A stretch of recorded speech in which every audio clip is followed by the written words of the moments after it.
There और it, ये दोनों बहुत ही कॉमन वर्ड्स हैं स्पोकन इंग्लिश में, और कभी कभी ये इतने सिमिलर मीनिंग रखते हैं कि कब हम देयर को यूज़ करें और कब हम इट को यूज़ करें कहना काफ़ी मुश्किल हो जाता है। So let us discover this thing in this video. सबसे पहले हम देयर और इट का थोड़ा सा परिचय जान लेते हैं कि हैं क्या। देयर को हम यहाँ पर सीखेंगे इंट्रोडक्टरी सब्जेक्ट के रूप में यूज़ करना। इंट्रोडक्टरी सब्जेक्ट यानी परिचयात्मक सब्जेक्ट, परिचयात्मक कर्ता, यानी ऐसा सब्जेक्ट जो परिचय देता है। और इट एक प्रोनाउन है जिसको हम यहाँ पे सब्जेक्ट के रूप में देखेंगे। कभी कभी सब्जेक्ट के रूप में यह अपना अर्थ देता भी है और कभी कभी नहीं भी देता है। जैसे यहाँ देखिए कि this is a story book, यानी यह है मेरे सामने एक बुक पड़ी है और मैं उसके बारे में बता रहा हूँ। This is a story book, यानी यह कहानी की किताब है। ओके।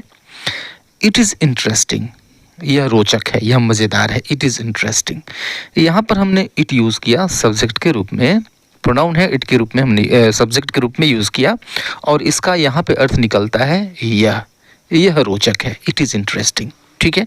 यहाँ पर तो इसने अर्थ दिया, लेकिन हम ये कहते हैं कि इट इज़ 3 o'clock, मतलब 3 बजे हैं। यहाँ पर इट को हमने एक सब्जेक्ट के रूप में यूज़ किया, डमी सब्जेक्ट है ये, लेकिन यहाँ पे इसका कोई अर्थ नहीं निकल रहा है। 3 बजे हैं, इट का यहाँ पे कोई अर्थ नहीं है। तो दोनों चीज़ें होती हैं, कभी ये अर्थ देता है, कभी यह अर्थ नहीं देता है, ठीक है। अब लेकिन जब हम देयर यूज़ करते हैं तो ये अपना अर्थ नहीं देता है इंट्रोडक्टरी सब्जेक्ट के रूप में। जैसे देखिए कि हमें कहना हो कि एक समस्या है, तो सिंपली क्या कहते हैं, देयर इज़ अ प्रॉब्लम। अब अंतर देखिए यहाँ पे कि देयर इज़ अ प्रॉब्लम एक समस्या है, तो समस्या है ये तो सब्जेक्ट है, समस्या ये सब्जेक्ट है क्योंकि इसी की चर्चा हो रही है, इसी को हम इंट्रोड्यूस कर रहे हैं। सब्जेक्ट ये है, सब्जेक्ट का जगह देखिए वो अब की ठीक बाद आया हुआ है, ठीक है। और सब्जेक्ट की जगह पे क्या आया है, देयर आया है। इस देयर का कोई अर्थ नहीं है, इस वाक्य में, इस सेंटेंस में देयर का कोई अर्थ नहीं है। Now let us explore the differences and similarities between these two words there and it. इधर हम देयर रखते हैं, इधर हम इट रखते हैं, ठीक है। देयर को जैसा कि मैंने पहले कहा कि इंट्रोडक्टरी सब्जेक्ट के रूप में यूज़ किया जाता है, यानी यह किसी चीज़ को इंट्रोड्यूस करता है। यानी जब हम फर्स्ट टाइम किसी चीज़ को मेंशन करते हैं तो हमें देयर से ऐसे सेंटेंसेस को यूज़ करना होता है, देयर से हमें शुरू करना होता है। There was an old woman in a village, हमने एक कहानी चालू की और सबसे पहले हमने इंट्रोड्यूस किया, मेंशन किया एक बूढ़ी औरत को, परिचय देना, परिचय सबसे पहले हमने बताया कि there was an old woman in a village, यानी एक गांव में एक बुढ़िया थी। सिंपल सी बात है, बड़ी सिंपल सी बात है, ठीक है। देयर का कोई यहाँ पे अर्थ नहीं है, इंट्रोडक्टरी सब्जेक्ट है, राइट। लेकिन जब हम इट यूज़ करते हैं इस सिचुएशन में, जब हम इट यूज़ करते हैं, इट कब यूज़ करते हैं भाई, एक डमी सब्जेक्ट के रूप में, ओके। जब वास्तव में सब्जेक्ट न हो तो एक नकली सब्जेक्ट ला के रखते हैं। जैसे it is very cold outside, बाहर बड़ी ठंड है, सब्जेक्ट नहीं है। सब्जेक्ट की जगह पे जो सब्जेक्ट दिख रहा है वो डमी सब्जेक्ट है, नकली सब्जेक्ट है। इट इज़ रेनिंग, बारिश हो रही है, सब्जेक्ट यहाँ भी नहीं है क्योंकि काम को करने वाला नहीं है, सब्जेक्ट नहीं है। तो हमने एक नकली सब्जेक्ट, एक डमी सब्जेक्ट यहाँ पे बिठा दिया, इट। या फिर इट इज़ 3 o'clock, 3 बजे हैं। तो 3 बजे हैं, एक तो बजना और फिर 3 है, सब्जेक्ट क्या है भाई, सब्जेक्ट यहाँ भी नहीं है। लेकिन एक डमी सब्जेक्ट चाहिए जिसको सब्जेक्ट के जगह पे हम रख सके, तो हम लेके आए उस यहाँ पे इट, हमने इट को यहाँ पे ला के रख दिया, ठीक है। तो जो इम्पर्सनल स्टेटमेंट्स होते हैं, इम्पर्सनल स्टेटमेंट्स यानी जो काम बिना सब्जेक्ट के होते हैं, जैसे बारिश का होना, बजना वगैरह वगैरह, तो ऐसे सेंटेंसेस में एक डमी सब्जेक्ट हमको चाहिए होता है जिसको हम, जहाँ पे हम इट यूज़ करते हैं, ठीक है। ये डिफरेंस तो क्लियर है। अब यहाँ पे हम इंटरचेंज नहीं कर सकते, जहाँ पे इट है वहाँ पे इट यूज़ करिए और जहाँ पे देयर यूज़ होना चाहिए वहाँ पे देयर यूज़ करिए, ठीक है। सेकेंड थिंग देखिए कि whenever you are going to give a new information, जब आप कोई न्यू इन्फॉर्मेशन इंट्रोड्यूस करते हैं, नई सूचना देते हैं किसी चीज़ के बारे में, ऐसे सेंटेंसेस देयर से शुरू किए जाते हैं, इट से शुरू नहीं किए जाते। जैसे there is a cat under the table, ठीक है, हमने एक न्यूज़ दिया, एक इन्फॉर्मेशन दी और न्यू इन्फॉर्मेशन है कि टेबल के नीचे एक बिल्ली है। मेंशन कर दिया हमने, बिल्ली को फर्स्ट टाइम हमने मेंशन कर दिया, ठीक है। अब देखिए कि इट इज़ टोटली वाइट या इट इज़ ऑल वाइट, यानी ये पूरी तरह से सफ़ेद है। अब देखिए सेकेंड टाइम फिर हमने बिल्ली को मेंशन किया, लेकिन उसको मेंशन किसकी सहायता से किया? उसको हमने मेंशन इट की सहायता से किया, देयर की सहायता से नहीं किया कि इट इज़ टोटली वाइट या इट इज़ ऑल वाइट, यानी यह पूरी तरह से सफ़ेद है।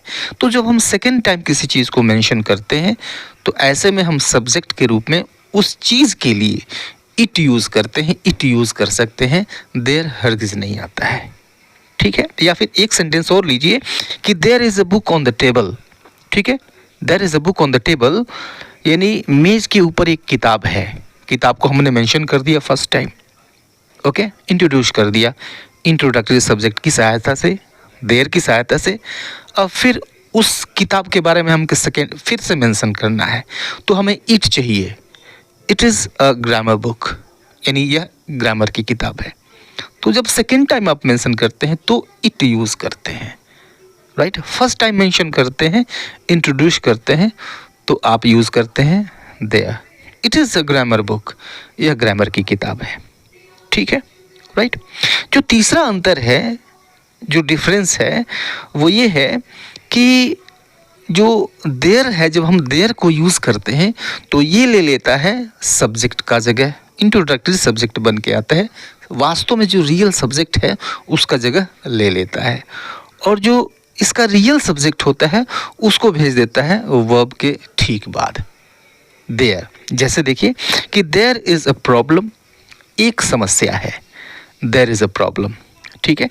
तो वास्तव में सब्जेक्ट क्या है भाई? यह जो इज़ के ठीक बाद आया हुआ है अ प्रॉब्लम, वास्तव में सब्जेक्ट ये है, और इसी के अकॉर्डिंग हम यहाँ पे वर्ब यूज़ करते हैं। देयर के अकॉर्डिंग यहाँ पे वर्ब यूज़ नहीं होता है।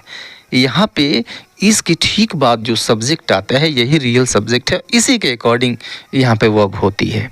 तो ये सब्जेक्ट है, सब्जेक्ट को इसने वहाँ से रिप्लेस कर दिया, हटा दिया कि तुम चलो यहाँ से हटो, तुम यहाँ पे बैठ जाओ, ठीक है, राइट। लेकिन जो इट होता है, यह जो इट है, यह किसी को रिप्लेस नहीं करता, यह खुद सब्जेक्ट बन के आता है। जैसे it is really very serious, it is really very serious, यह वास्तव में काफ़ी गंभीर है, यानी समस्या की बात हो रही है। It is really very serious, समस्या को हमने पहले वहाँ पे मेंशन कर दिया और फिर उसके बारे में चर्चा कर रहे हैं। It is really very serious, यह वास्तव में काफ़ी सीरियस है। तो यह इट, राइट, तो इट का अपना एक अर्थ है यहाँ पे, और वास्तव में इट ही सब्जेक्ट है, और ये अपनी जगह पे आया हुआ है, सही जगह पे आया हुआ है। एक सब्जेक्ट, एक सेंटेंस और देखिए कि there lived a lion in a forest, there lived a lion in a forest, यानी एक जंगल में एक शेर रहता था, ओके। तो देयर से शुरू हुआ, हमने लायन को इंट्रोड्यूस किया, देयर इंट्रोडक्टरी सब्जेक्ट को यूज़ किया, लेकिन वास्तव में सब्जेक्ट क्या है, किसकी हम बात कर रहे हैं? अ लायन, अ लायन, शेर की। अब देखिए कहाँ आया हुआ है, लिव्ड के यानी वर्ब के ठीक बाद आया हुआ है, यानी अपना जगह छोड़ के हट गया कि ले भाई देर तू आ जा यहाँ, मैं यहाँ पे चला आता हूँ, ठीक है, यहाँ पे आ गया। लेकिन इट के साथ ऐसा नहीं है, इट का जो जगह है, सब्जेक्ट का जो जगह है, ये वहीं आएगा और अपने अर्थ के साथ आता है।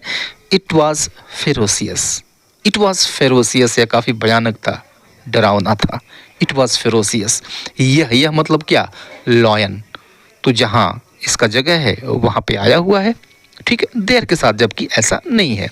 अब जो फोर्थ पॉइंट है, फोर्थ टाइप ऑफ डिफरेंस है, वो ये है कि अगर कोई चीज़ आप पहली बार मेंशन कर रहे हैं, कोई नई चीज़ इंट्रोड्यूस कर रहे हैं, सबसे पहली बार मेंशन कर रहे हैं, देयर का यूज़ करते हैं, ठीक है, और उसकी अगर आप मात्रा के बारे में बताते हैं, यानी क्वांटिटी के बारे में बताते हैं, या फिर उसके नंबर के बारे में बताते हैं, ठीक है, या फिर आप ये बताते हैं कि वह चीज़ कहाँ है, ठीक है, तो ऐसे में इस तरह के सेंटेंसेस देयर से शुरू किए जाते हैं, जैसे देखिए कि there are 30 students in class 6, there are 30 students in class 6, यानी कक्षा 6 में 30 बच्चे हैं, राइट।